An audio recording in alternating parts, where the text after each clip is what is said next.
The film's first stop was the Indonesian island of Borneo, home of one of the world's largest wild orangutan populations.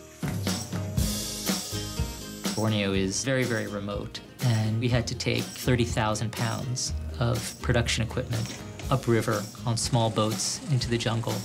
The IMAX crew made this journey because the world-renowned primatologist, Dr. Barudi Mary Galdikas, offered them rare access to her work of studying and saving orangutans.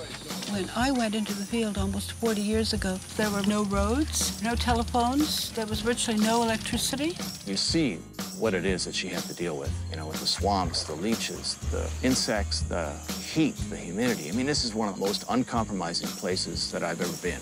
And she came here back in the early 70s and built 80 kilometers of trail system to actually get into the deepest jungles of Borneo and pioneered from nothing this whole study of orangutans. Back then, they weren't that habituated, so they'd be little spots up in the trees.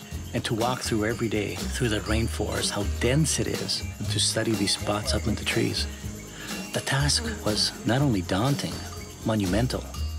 I think what attracted me to orangutans was their eyes.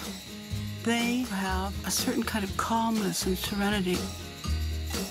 You come here, and here you are in this amazing forest that's been preserved.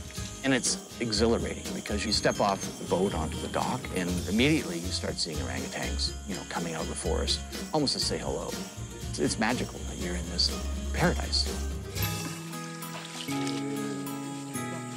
Orangutans are under enormous pressure from palm oil plantations. Huge tracts of tropical rainforest, especially in Borneo, are being leveled to make way for palm oil plantation, obliterating orangutan habitat. And the orangutan population is just getting smaller and smaller every day.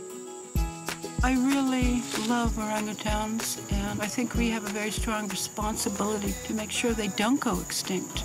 And the only way we can do that is by saving the forests.